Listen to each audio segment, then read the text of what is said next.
आज जो टॉपिक हम डिस्कस करेंगे वो है डेप्रिसिएशन। यस चिल्ड्रन, तो हम समझते हैं डेप्रिसिएशन क्या है, क्यों करते हैं। ठीक है, आपको पता है मैचिंग प्रिंसिपल के अकॉर्डिंग में यस रेवेन्यू और expenses for a given period को मैच करते हैं हम। यस, तो इससे हमें करेक्ट अमाउंट ऑफ प्रॉफिट या लॉस असर्टेन करने में हेल्प होता है। तो अगर कोई कॉस्ट इनकर हुआ है ना, जिसका benefit more than one accounting period तक एक्सटेंड होता है, ठीक है, तो it is not justified to charge the entire cost to some year. तो एक ही साल में हम सारा कॉस्ट चार्ज नहीं कर सकते, ठीक है, बट उस कॉस्ट को हम स्प्रेड ओवर कर देते हैं जितने सालों तक हमने उस चीज़ को यूज़ किया है। Yes, now depreciation on fixed assets is such a situation. ऐसी ही एक सिचुएशन है डेप्रीसिएशन। तो हम सबसे पहले समझते हैं कि डेप्रीसिएशन का मतलब क्या है। तो हम समझते हैं क्या है depreciation. So depreciation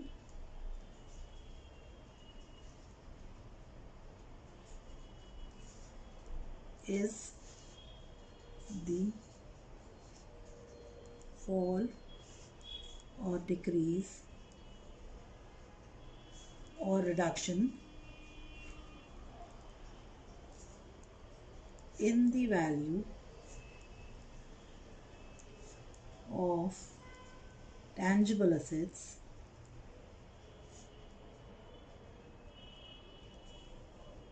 due to various reasons.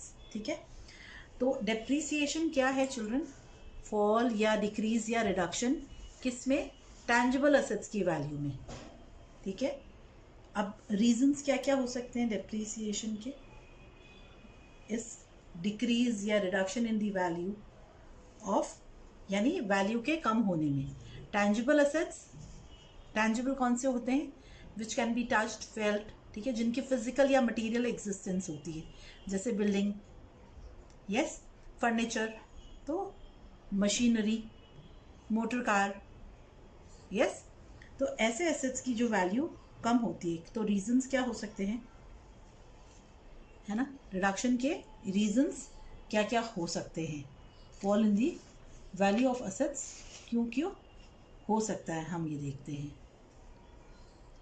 Due to wear and tier,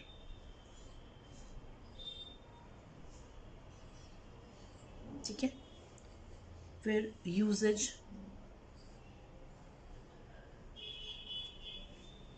yes, फिर हम कहते हैं एफ्लूशन ऑफ टाइम।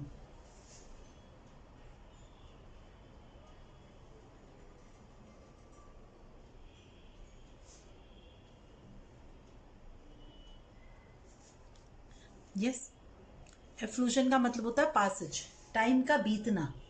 इसका क्या मतलब होता है? पासेज ऑफ टाइम, पास होना, ठीक है, यानी बीत जाना टाइम का। Wear and tear, usage, effusion of time, ऑब्सोल्सेंस।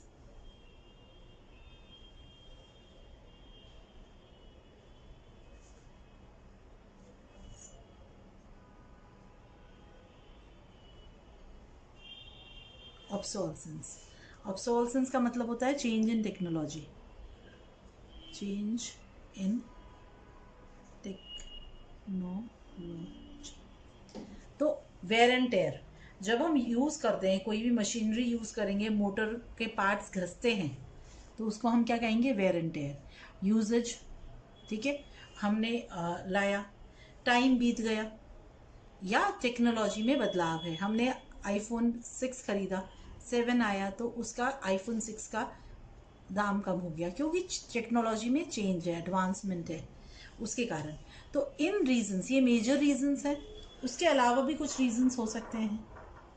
Legal rights खत्म हो गए, मार्केट प्राइस में फॉल हो गया। तो ऐसे रीजंस के कारण जब टैंजिबल असेट्स की वैल्यू डिक्रीज हो जाती है, फॉल कर जाती है, गिर जाती है ना, फॉल करना या डिक्रीज होना, गिरना, है ना, इसको हम क्या कहते हैं चिल्ड्रन? डेप्रिसिएशन कहते हैं। So depreciation is nothing but decrease in the value of assets, tangible assets, due to some reasons. Reasons क्या है? Change in technology, passage of time, usage, wear and tear, ऐसी चीज़ों के कारण. You understand? समझ आया है? अब हमने depreciation समझा. depreciation के कुछ similar terms भी समझते हैं. ठीक है? अगर हम समझें similar terms देखें अगर हम depreciation से, तो आते हैं हमारे पास एक टर्म हम सुनेंगे डिप्लीशन. यस. और एक टर्म हम सुनेंगे अमोर्टाइजेशन.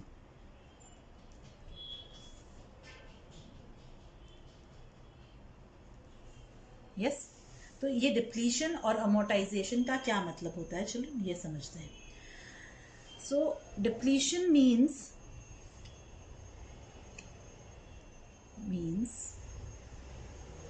reduction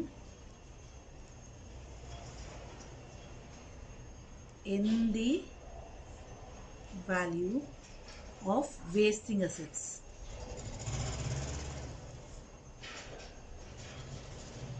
अब वेस्टिंग असेट्स क्या होते हैं?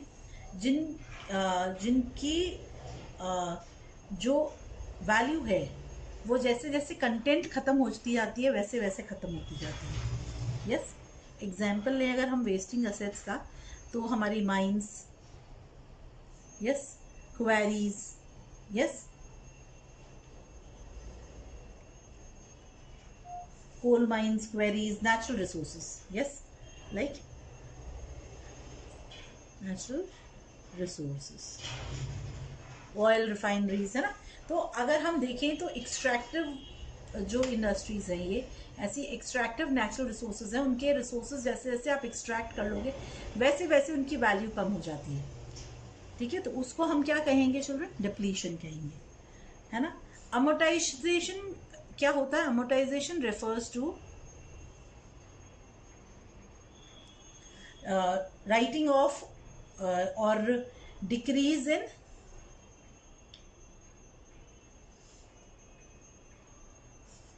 in value of intangible assets. intangible assets हम समझते हैं लाइक, यस, एग्जाम्पल लें अगर हम पेटेंट्स, ट्रेडमार्क्स, फिर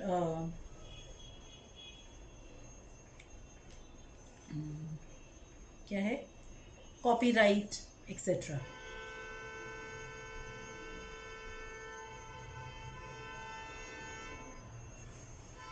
यस चिल्ड्रन. तो इनकी वैल्यू में जो डिक्रीज होता है इंटेंजिबल असेट्स की, उसको हम अमोर्टाइजेशन कहते हैं. और वेस्टिंग असेट्स की वैल्यू में जब डिक्रीज होता है, डिप्लीशन होता है, उसको हम डिप्लीशन कहते हैं. Get it children?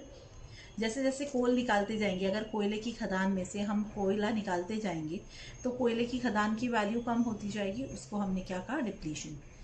Intangible patent हमने लिया 20 ईयर्स का पेटेंट या ट्रेडमार्क लिया हमने, उसकी अगर जैसे जैसे टाइम बीतता जाएगा उसकी वैल्यू ख़त्म हो जाएगी. तो पीरियोडिक जो राइट ऑफ होता है उसको हम क्या कहते हैं? अमोर्टाइजेशन कहते हैं. क्लियर है चिल्ड्रन? यस. हमने समझा कि इसकी रीजंस क्या है, कॉजेस क्या हैं. यस. अब हमारा हम जो करते हैं, जब हम डेप्रिसिएशन प्रोवाइड करते हैं तो क्यों करते हैं हम?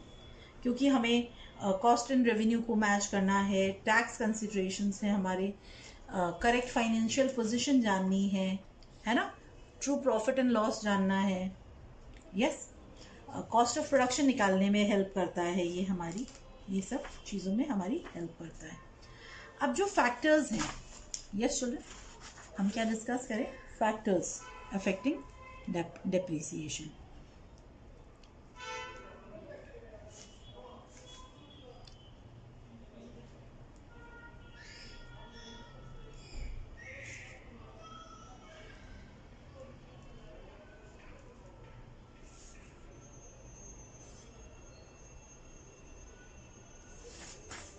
Now we will see the factors affecting depreciation. Depreciation को डिटरमाइन करने में कौन कौन से फैक्टर्स हैं जो रोल प्ले कर रहे हैं. यस, तो हम अगर देखें तो कुछ पैरामीटर्स हैं जो हेल्प करते हैं. क्या है? Cost of the asset. Yes, पहला फैक्टर जो है वो है total cost of the asset. हम समझते हैं अब कॉस्ट ऑफ द एसेट या total cost of the asset से हमारा क्या मतलब है. कॉस्ट इज नॉट, है ना, the purchase price. Cost purchase price से ज़्यादा है. जो प्राइस हमने उस एसेट के लिए पे किया उसको हम परचेज प्राइस कहेंगे. तो कॉस्ट क्या हुआ? परचेज प्राइस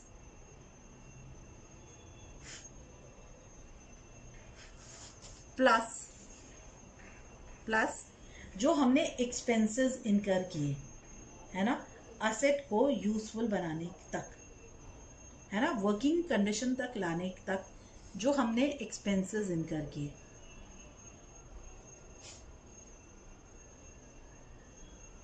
ठीक है. यस चिल्ड्रन, तो परचेज प्राइस प्लस जो भी हमने एक्सपेंसेस इनकर किए, जैसे freight, transportation, transit, installation cost, registration cost. Yes, कोई कमीशन हमने पे किया है इस एसेट को अक्वायर करने में. यस, ये सब हम उसमें ऐड कर देंगे.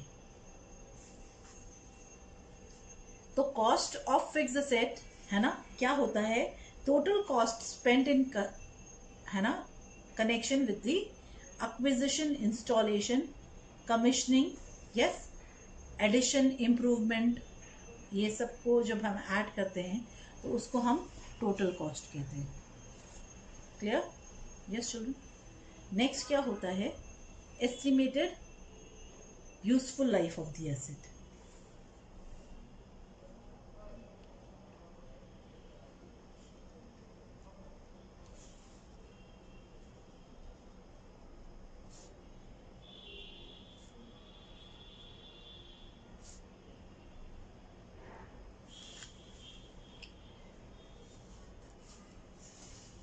समझते हैं. In terms of year, useful life, कितने सालों तक ये एसेट, है ना, चलेगा, that is the useful life. उसको हम देखते हैं. इसको हम ऐसे भी कह सकते हैं, यूजफुल लाइफ को हम कह सकते हैं कमर्शियल या economic life of the asset. Yes, अब फिजिकल लाइफ इंपॉर्टेंट नहीं है. फिजिकली एसेट है बट एसेट हम अपना जितना उसको देना चाहिए उतना रिटर्न नहीं दे पा रहा है. यानी एक मशीन है पर वो चल नहीं रही है, उसकी कैपेसिटी सही नहीं है, तो उसकी यूजफुल लाइफ खत्म हो गई, है ना. कॉमर्शियली कितने दिन काम करेगी, कॉमर्शियल रिटर्न कितना दिन देगा ये एसेट, वो होती है कॉमर्शियल लाइफ. अगर हम एग्जाम्पल लें एक मशीन का, तो एक हमने मशीन खरीदी, उसको प्रोडक्शन प्रोसेस में हमने 5 इयर्स तक काम लिया. 5 इयर्स के बाद फिजिकल कंडीशन तो ठीक है बट उसको प्रोडक्शन प्रॉफिटेबिलिटी के लिए हम यूज़ नहीं कर सकते. कॉस्ट ऑफ प्रोडक्शन बहुत हाई हो गया अब इस मशीन से काम करने से, तो यूजफुल लाइफ ख़त्म हो गई 5 इयर्स तक. तो यूजफुल लाइफ कितनी काउंट करेंगे हम? 5 इयर्स ही करेंगे इसमें. क्लियर है? यस. तो कॉमर्शियल या economic life of the asset. तो ये जो है ये बहुत सारे फैक्टर्स पे डिपेंड, इस बहुत सारे फैक्टर्स पे डिपेंड करता है यूजफुल लाइफ का. जैसे technological changes, market changes, maintenance कितना लग रहा है एसेट पे, ये सब डिटरमाइनिंग फैक्टर्स होते हैं. यस. फिर हम क्या कैलकुलेट करेंगे? एस्टिमेटेड, हम देखेंगे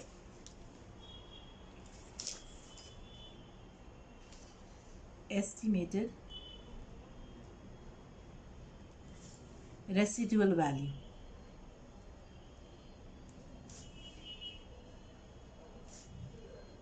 of the asset.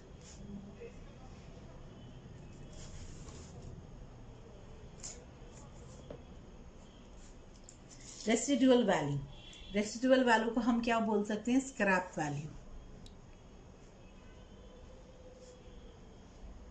यानी रद्दी की कीमत.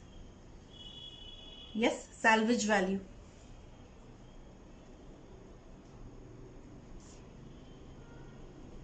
यस,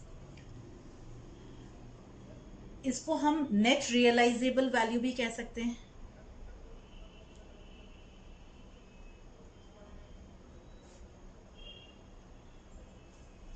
तो ये वो वैल्यू है जो असेट को डिस्पोज करें अगर हम, after the useful life is over, जब यूजफुल लाइफ ख़त्म हो गई उसके बाद असेट कोई काम का नहीं रहा, तो जब हमने असेट को डिस्पोज किया तो हमने जो अमाउंट इससे रिकवर किया, यानी हमें जितना बेच के, इस असेट को बेच के हमें जो कीमत मिल रही है उसकी, रद्दी जैसे, स्क्रैप जैसे, है ना, उसको हम कहते हैं नेट.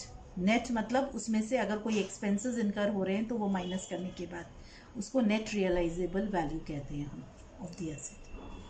यस, सोचो हमने एक मशीनरी खरीदी 50,000 की, 5 years तक वो यूज़ की, उसके बाद उसको हमने बेचा 6,000 में. 6,000 में बेचा पर उसको हटाने का वगैरह का खर्चा 1,000 पड़ा, तो नेट रियलाइजेबल वैल्यू कितनी हुई? 5,000. Get it? समझ आया चिल्ड्रन? तो ये फैक्टर्स हैं जो गुडविल को कैलकुलेशन को अफेक्ट करते हैं. Yes, okay children. चिल्ड्रन, अब हम डिस्कस करते हैं मेथड्स ऑफ कैलकुलेटिंग डेप्रिसिएशन. ठीक है.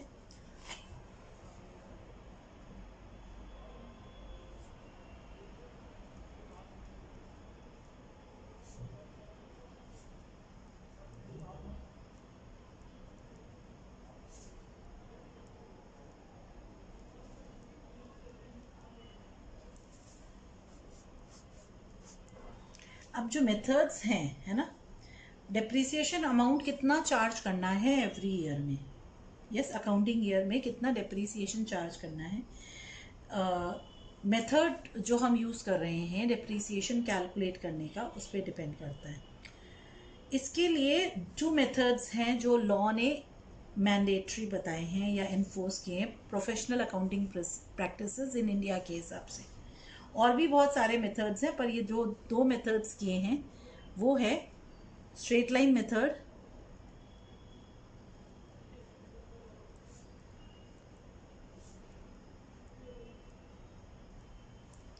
और दूसरा है डिमिनिशिंग बैलेंस मेथड, है ना, या written down value method. Written down value method. Yes, straight line method को हम फिक्स्ड इंस्टॉलमेंट मेथड भी कहते हैं. फिक्स्ड इंस्टॉलमेंट मेथड या ओरिजिनल कॉस्ट मेथड भी कहते हैं.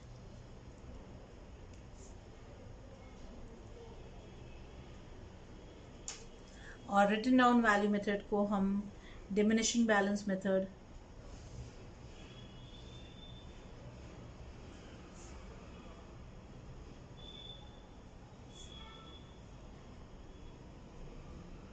या रिड्यूसिंग इंस्टॉलमेंट मेथड भी कहते हैं.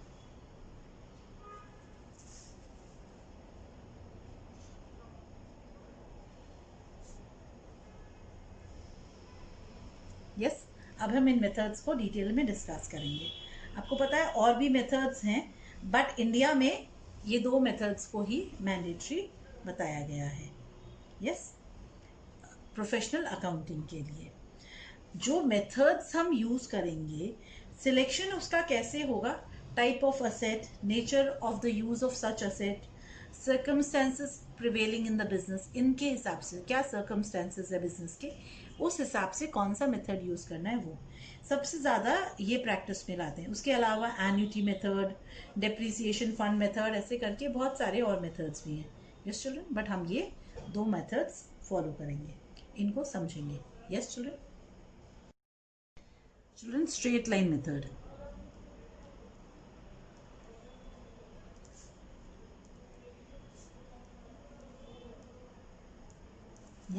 अब इसको हम डिस्कस करते हैं। आपका नाम सजेस्ट कर रहा है स्ट्रेट लाइन। सो ये अर्लीस्ट मेथड है, one of the oldest and widely used methods है स्ट्रेट लाइन मेथड। यस, इसमें अजम्पशन ये है कि इक्वल असेट यूज हुआ है जितने भी टाइम पीरियड तक, है ना, एंटायर यूजफुल लाइफ तक इक्वल अमाउंट ऑफ असेट हर साल एवरी अकाउंटिंग ईयर यूज हुआ है। इसीलिए इसे हम क्या कहते हैं, स्ट्रेट लाइन। यस, नाम दिया हमने कि अगर हम एक ग्राफ बनाएं तो उस ग्राफ में हर साल same amount of asset use हो रहा है। इसको फिक्स इंस्टॉलमेंट मेथड भी कहते हैं। क्यों? क्योंकि अमाउंट ऑफ डेप्रिसिएशन जो चार्ज हो रहा है वो कांस्टेंट है, ईयर टू ईयर रेट, जब तक यूजफुल लाइफ है एसेट की। ओरिजिनल कॉस्ट मेथड इसलिए कहते हैं क्योंकि ये कॉस्ट पे कैलकुलेट होता है। किस पे कैलकुलेट होता है? कॉस्ट पे कैलकुलेट होता है। यस, है ना। आपकी डेप्रिसिएशन से एसेट की बुक वैल्यू रिड्यूस हो रही है पर कॉस्ट सेम हो रहा है, और ये किस पे कैलकुलेट हो रहा है? कॉस्ट पे हो रहा है। कॉस्ट माइनस स्क्रैप वैल्यू, है ना, इसकी यूजफुल लाइफ तक। इस मेथड में एक fix a percentage of on original cost भी यूज करते हैं हम, है ना। From fix amount of depreciation is written off each year. Fixed amount of depreciation is written off each year। जो डेप्रिसिएशन राइट ऑफ होगा हर साल वो सेम होगा, इक्वल होगा, ईयरली अमाउंट। यस, तो इसमें हम डेप्रिसिएशन कंप्यूट करने के लिए जो फॉर्मूला यूज करते हैं वो है depreciation is equal to cost of asset minus estimated net residual value या स्क्रैप वैल्यू या सैल्वेज वैल्यू, आप कुछ भी लिख सकते हैं, upon estimated useful life of the asset. Yes, तो rate of depreciation under this method, अगर रेट ऑफ डेप्रिसिएशन निकालनी है हमें परसेंटेज में तो हम कैसे करेंगे? तो और क्या है, अगर हमें एस्टिमेटेड नेट रेसिडुअल वैल्यू या useful life of the asset not known है तो हम कैसे निकालेंगे?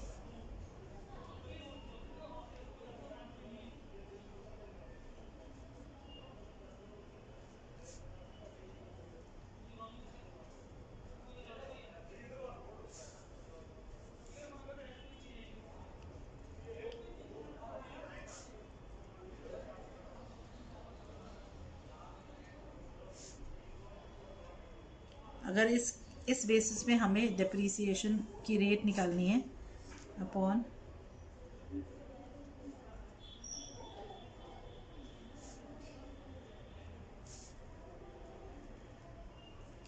यस, तो हम अगर समझें कि एनुअल डेप्रिसिएशन अमाउंट कैसे निकला, cost of acquisition minus estimated residual value upon estimated life of asset. Yes, तो हम रेट ऑफ डेप्रिसिएशन ऐसे निकाल सकते हैं। यस, या फिर हम डेप्रिसिएशन दिखाना है हमें डायरेक्ट, अगर हमें रेट ऑफ डेप्रिसिएशन नहीं भी गिवन है तो डेप्रिसिएशन निकालने का क्या तरीका है?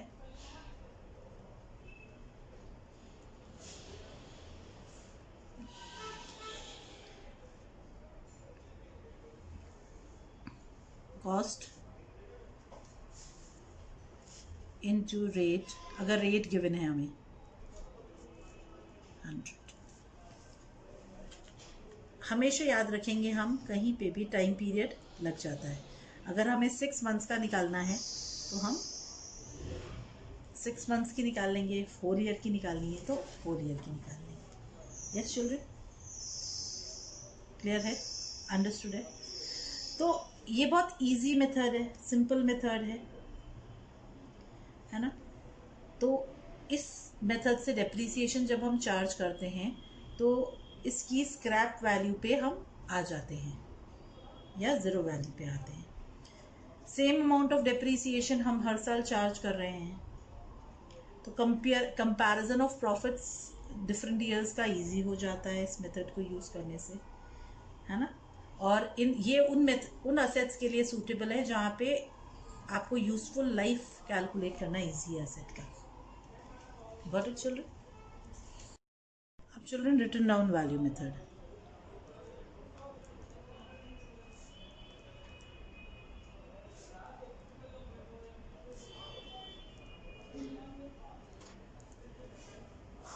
इसको समझते हैं। यहाँ under this method depreciation is charged on the book value of the asset.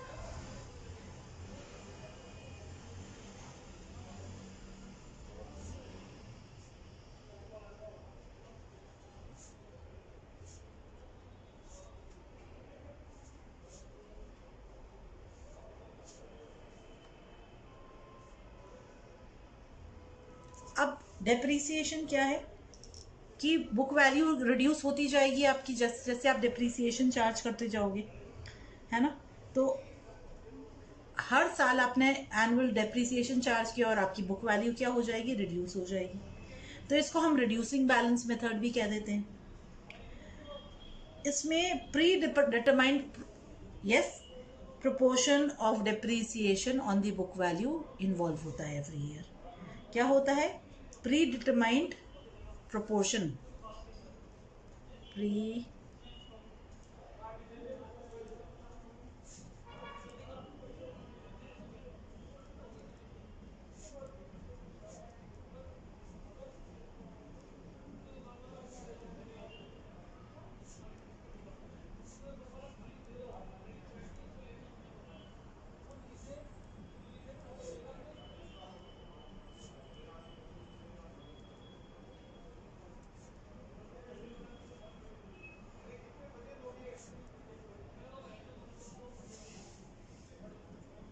Every year, yes. Depreciation किस तरह से कैलकुलेट होता है? Pre determined proportion of the book value of the asset at the beginning of every year और accounting period, हम कह सकते हैं। ठीक है। अमाउंट ऑफ डेप्रिसिएशन भी रिड्यूस होता है, yes. The amount of depreciation reduces year after year. जो डेप्रिसिएशन का अमाउंट है वो भी रिड्यूस होता है हर साल, yes. So in this case depreciation is equal to book value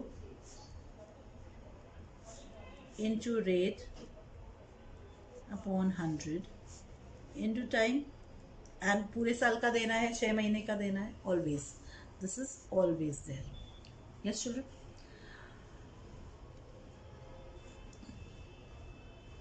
diminishing balance method में या रिटन डाउन वैल्यू मेथड में जो बुक वैल्यू होता है चिल्ड्रन, बुक वैल्यू हम समझते हैं जो opening balance of the asset है, बुक्स की जो वैल्यू है। So book value first year में इज इक्वल टू कॉस्ट। फिर डेप्रिसिएशन राइट ऑफ हुआ तो बुक वैल्यू आ जाएगी नहीं आपकी। तो जो बैलेंस ब्रॉट डाउन होता है, yes, that is the opening book value of the asset. Clear है ये? अब चिल्ड्रन हम देखते हैं methods of recording depreciation. Yes children, दो मेथड्स हैं, charging depreciation to asset account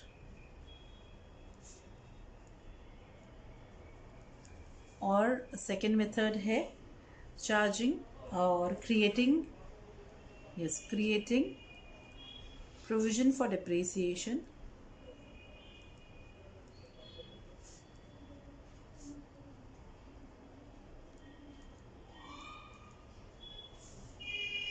है ना, या फिर हम कह सकते हैं अक्यूमुलेटेड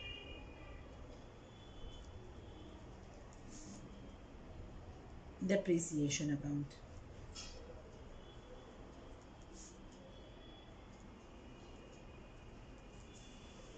समझे?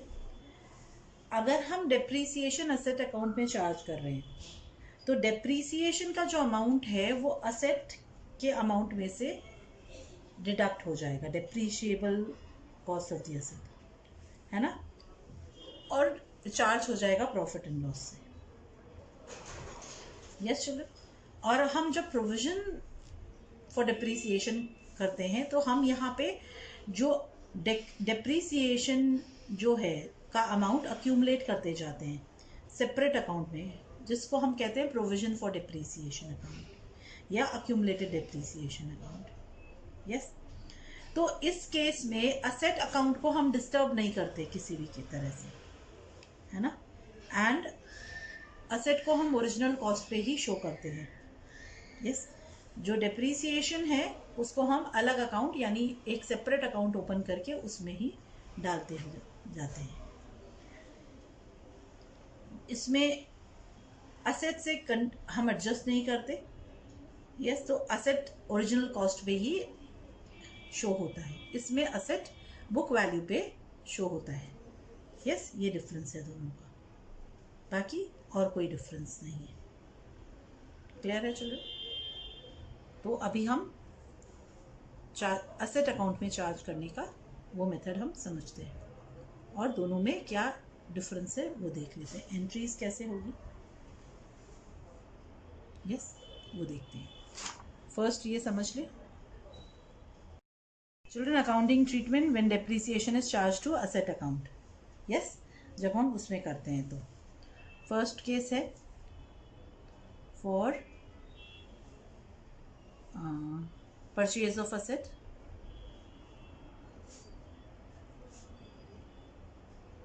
जब असेट खरीदने देंगे तो क्या एंट्री होगी हमारी? Asset account debit to bank या फिर वेंडर कंपनी अगर हमने क्रेडिट में खरीदा है तो। यस। तो इसमें सिर्फ परचेज प्राइस नहीं है आपकी, but cost of asset including installation, yes, कोई एक्सपेंसेस, फ्रेट एक्सेट्रा जो भी लगा है, कोई कमीशन, सब कुछ आएगा। क्लियर है? असेट उस अमाउंट से डेबिट होगा। ये हमने जब जर्नल समझा था तब भी समझा था, और ये फर्स्ट ईयर में ही होगी ये एंट्री, है ना, क्योंकि परचेज फर्स्ट ईयर में तो करेंगे इनिशियली, हर साल तो हम परचेज नहीं करेंगे।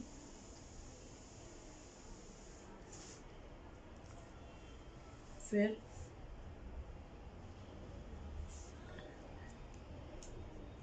फॉर चार्जिंग डेप्रिसिएशन, है ना, for deducting depreciation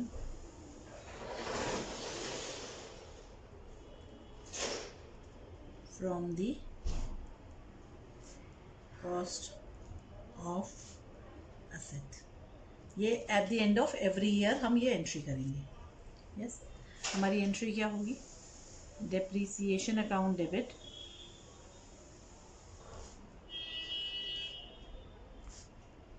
to asset account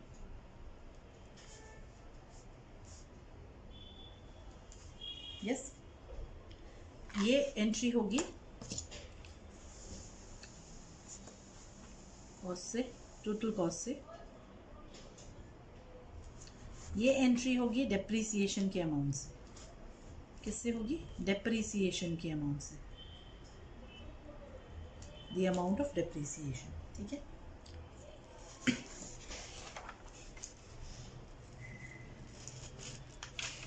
next,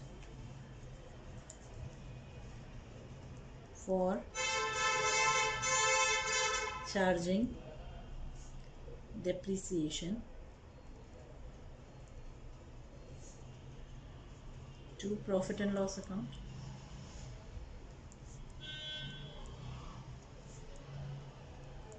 yes. इस प्रॉफिट एंड लॉस अकाउंट से डिप्रिसिएशन चार्ज करने के लिए क्या एंट्री होगी at the end of the year, every year?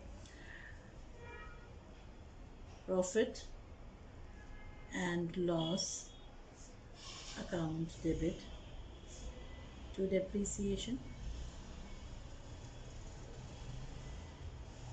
Yes. ये एंट्री भी with the amount of depreciation होगी, यस। चलो, गॉट इट? समझ आया ये हमें सबको? ओके। बैलेंस शीट ट्रीटमेंट क्या होगा अब इसमें? बैलेंस शीट में हम फिक्स असेट को नेट बुक वैल्यू पे दिखाएंगे, यस। आपको समझ में आए यहाँ तो? ओके। अब अगर हम क्रिएटिंग प्रोविजन फॉर डिप्रिसिएशन या अक्यूमुलेटेड डिप्रिसिएशन मेथड फॉलो करते हैं तो क्या अकाउंटिंग ट्रीटमेंट होगा?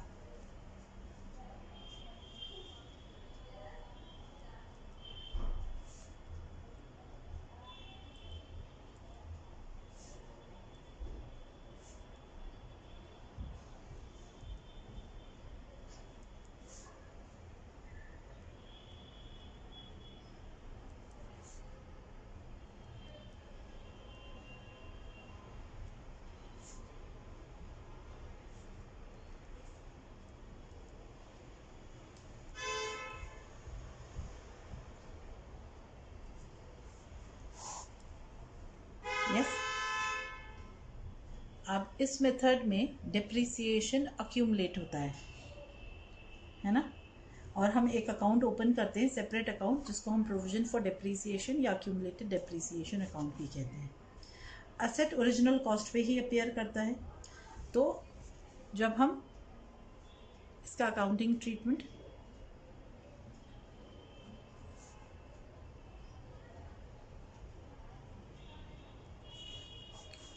फर्स्ट है for purchase of asset, same.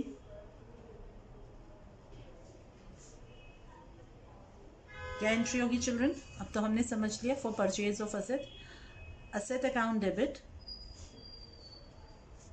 To bank, payment हो गया तो, या अगर क्रेडिट में खरीदा तो वेंडर कंपनी, यस। फिर for creating depreciation at the end of the year, हम जब डिप्रिसिएशन क्रेडिट करेंगे, ठीक है ना? डिप्रिसिएशन का अमाउंट कैलकुलेट करेंगे और उसको क्रेडिट करेंगे for crediting depreciation to provision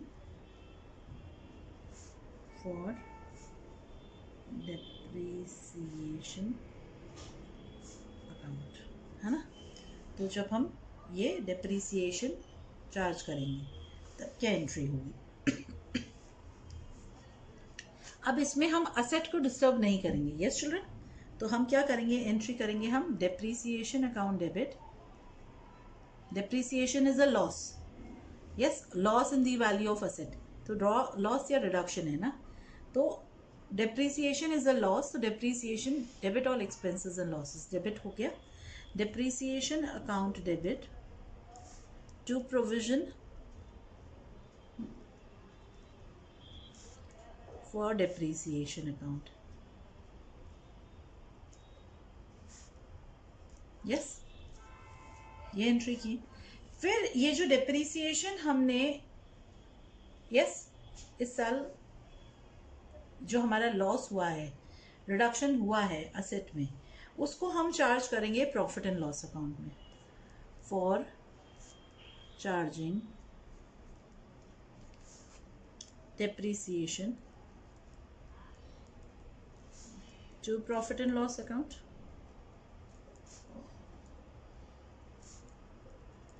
क्या एंट्री होगी चिल्ड्रन? सेम है, profit and loss account debit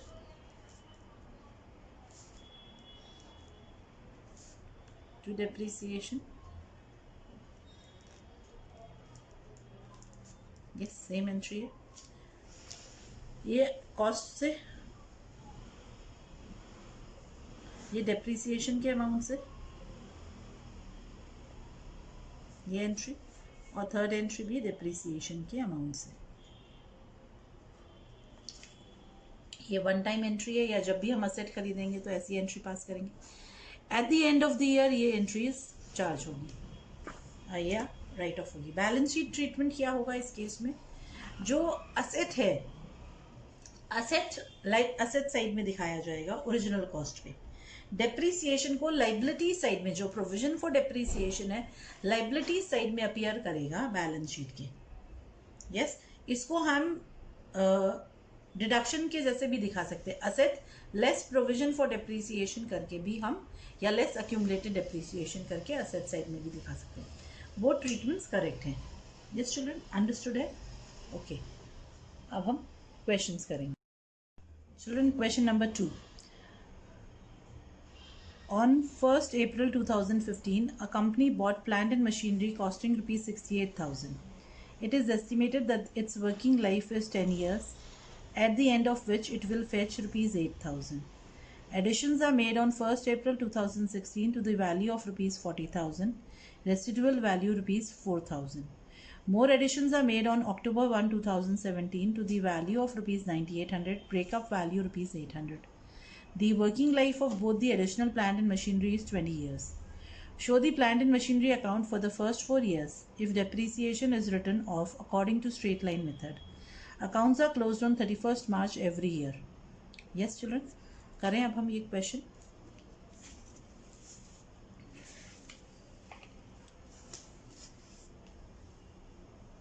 okay, तो 1 अप्रैल 2015 को हमने फर्स्ट मशीनरी खरीदी।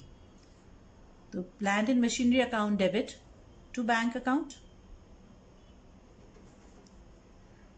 68,000।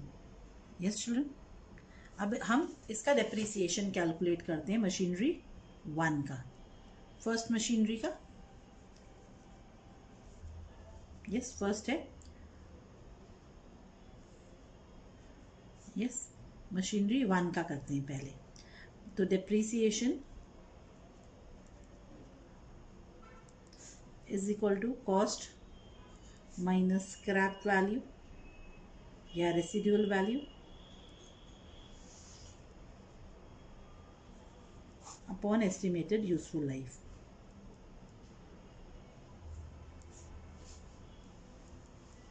Of the asset.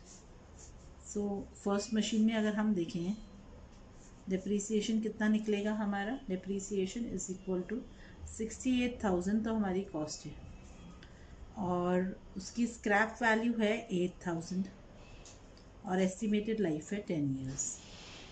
तो हो गया 60,000 upon 10 comes to rupees 6,000। Yes children, got it? आ गया सबको समझ में? तो आपका 31 मार्च 2016 को डेप्रिसिएशन कितना चार्ज होगा? हमारी एंट्री है depreciation account debit to plant and machinery. हम ये कर रहे हैं क्वेश्चन जब डेप्रिसिएशन चार्ज हो रहा है असेट पे। तो 6,000 का डेप्रिसिएशन चार्ज हुआ, तो सेम डे को हमारी जो रेसिडुअल वैल्यू कितनी बच गई? हमारी बच गई बैलेंस, यानी क्लोजिंग वैल्यू, बुक वैल्यू कितनी है? 62,000 असेट की।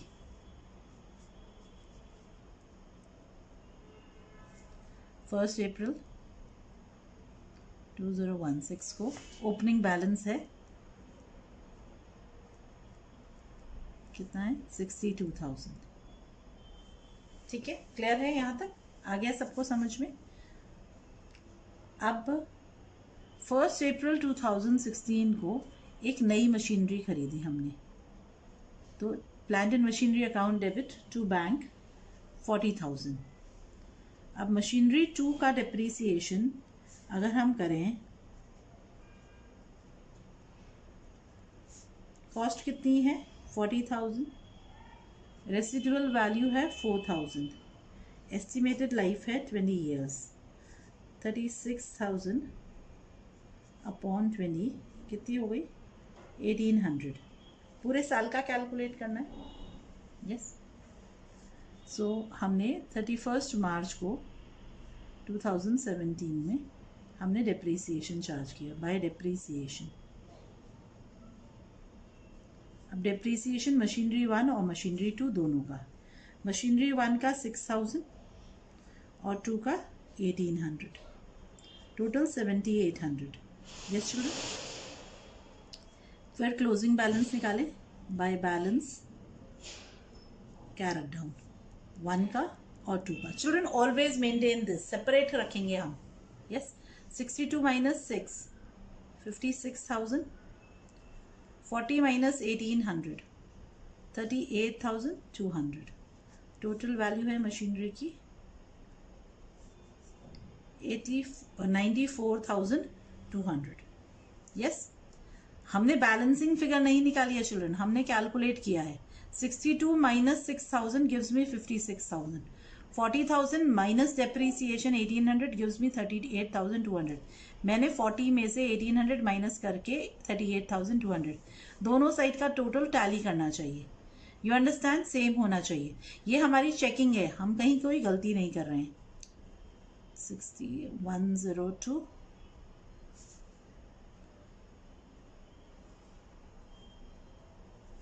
यस। अब नेक्स्ट ईयर 2017 का 1 अप्रैल को टू बैलेंस ब्रॉट डाउन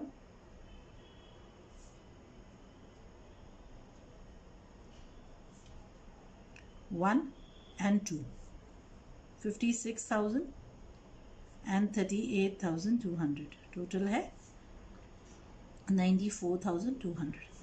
अब इसी साल हमने 1 अक्टूबर को मशीन खरीदी, फिर टू बैंक कितने की खरीदी हमने 9800 की, 9800 की एडिशन हुआ।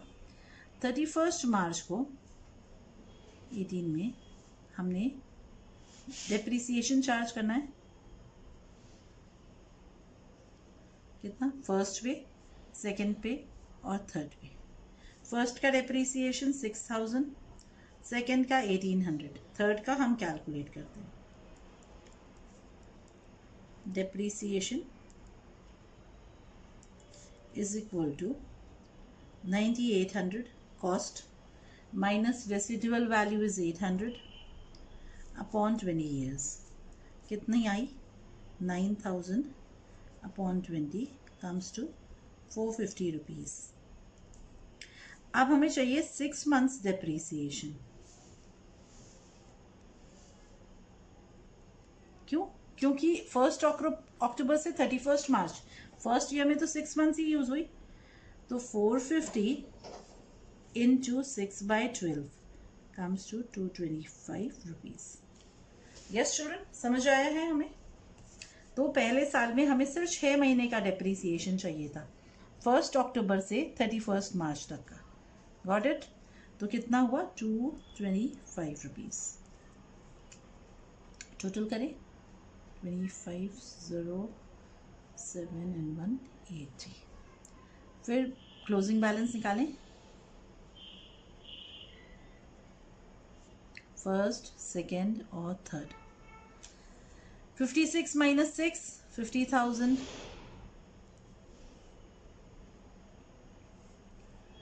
38,200 माइनस 1800। यस, 12 में से 8 गया 4, 7 में से 1 गया 6, 36,400। थर्ड का हो गया 9,003 575। टोटल 975 15 1। इधर टोटल करते हैं 0001 9 and 5 6 14 1। इधर का टोटल करें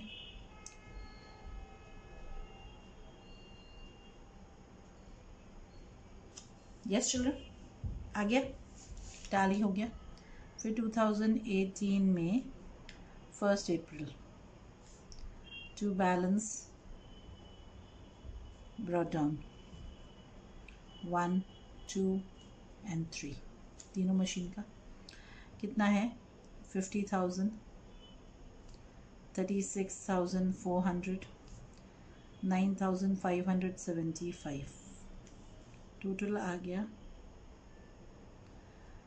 95,975.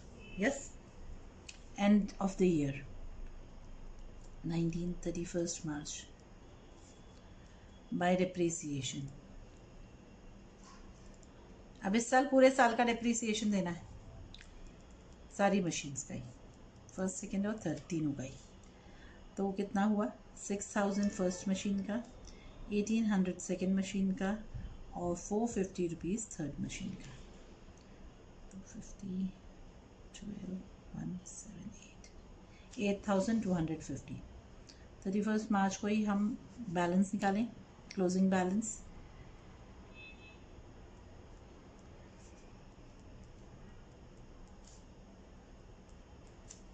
Yes, sure. 50,000 minus 6,000, 44,000. Yes. 36,400 minus 1,800.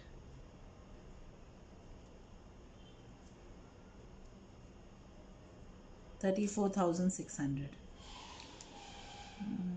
25.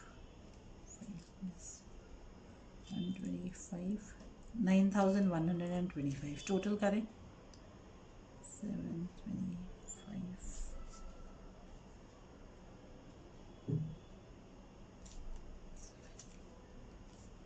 87,725 दोनों साइड का टोटल करते हैं।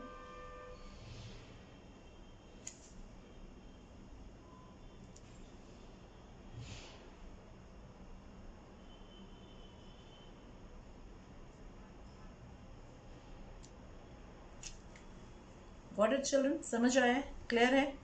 कैलकुलेट जब करेंगे यहाँ पे हमें 6 मंथ्स का चाहिए था, यहाँ पे होल ईयर का डिप्रीसिएशन था, होल ईयर का डिप्रीसिएशन का formula cost minus residual value upon estimated life.